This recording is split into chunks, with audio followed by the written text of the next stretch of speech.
Agora nós vamos para uma questão bem parecida daquela questão anterior, que ela fala o seguinte: a economia no consumo de combustível é um fator importante para a escolha de um carro. É considerado mais econômico o carro que percorre a maior distância por litro de combustível. Então ele vai te dar 5 valores e ele quer saber qual que é mais econômico. Você vai pegar a distância, dividir pelo consumo, aquele que conseguir andar mais pelo mesmo consumo de litros, ele vai ser o maior. Então você poderia fazer normalmente a conta, certo? Então aqui eu acabei de observar que os valores não estão exatos, né? Mas a gente pode estipular um valor. Então aqui seria mais ou menos, acredito eu, que um 120. Ele anda 120 km com 10 litros, ou seja, ele anda 12 km por litro. O item B, 200 por 40, o que daria 5 km por litro. O item C, 400 por 20, que nos chegaria no valor de 20 km por litro. O item D, vamos colocar aqui a metade, né? 550 dividido por 50, seria mais ou menos uns 11 km por litro. E o item E, nós teríamos 600 dividido por 40, que nos daria um total de 15 km por litro. Por isso a resposta seria o item C. Mas já pensou se essas contas não fossem tão fáceis assim? O que foi que nós vimos naquela questão anterior? Deixa eu apagar aqui. Não vou apagar os valores não, vou aproveitar. Que nós podemos simplesmente traçar as retas e ver qual que tem o maior coeficiente angular. Só que o que é coeficiente angular? Y dividido por x, correto? Então aquele que tiver o maior coeficiente angular vai ser aquele que tiver o maior valor dessa divisão.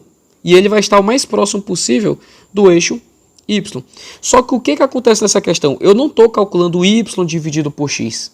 Eu estou calculando x dividido por y, correto? Então, aquele valor que tiver a maior divisão de x dividido por y vai ser aquele que vai estar mais próximo do eixo x.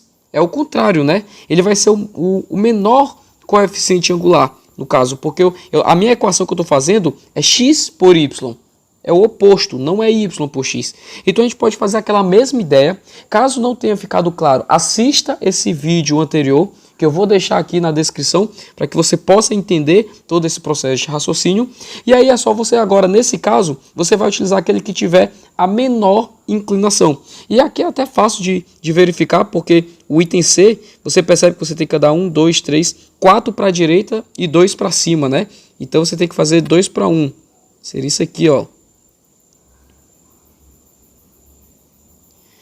Claramente, ele é o que está mais próximo do eixo x. E é por isso que quando você divide x por y, ele vai ser o maior valor possível. Da mesma forma, o que tiver mais distante vai ser o item B, que você tem que andar 1, 2, 3, 4 para cima para cada 2. Então seria algo assim. Você percebe claramente que o item B vai ser o menor valor. Inclusive, se você conferir aqui, você vai ver que o item B está como 5 a resposta. Então, com isso, você consegue, você não precisaria fazer essas contas. Uma forma de você resolver essa questão seria você falar, eu quero x, eu quero o maior valor de x dividido por y.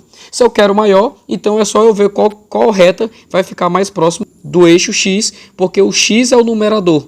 Então, eu vou fazer as retas, é o mais próximo, então seria a resposta. A mesma coisa, se ele quisesse saber o menor, o que você iria fazer? Você iria pegar o mais distante do eixo x. Então, com isso, você consegue analisar as 4 possibilidades de questões que poderiam ser feitas com essa ideia, correto? Vamos recapitular rapidinho essas 4 questões, só para que fique bem claro. Imagine que a questão fosse para calcular y dividido por x. Se ele pedisse o maior valor, você tem 2 opções. Ele pode pedir o maior valor e o menor valor. O maior valor ele vai estar mais próximo de quê? Ele vai estar mais próximo do eixo y, correto? Que era exatamente o que foi pedido naquela questão anterior. Ele pediu o maior valor, era aquele que tinha o maior coeficiente angular. O menor valor vai estar, consequentemente, mais próximo do quê? Do eixo x. E se fosse x dividido por y? A mesma coisa, o maior valor. Você sempre analisa pelo maior valor. O maior valor vai ser aquele que vai estar mais próximo do numerador.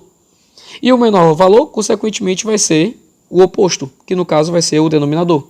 E pronto, com isso você consegue matar essa questão. Essa questão aqui, por exemplo, ele utiliza x dividido por y e ele quer o maior valor.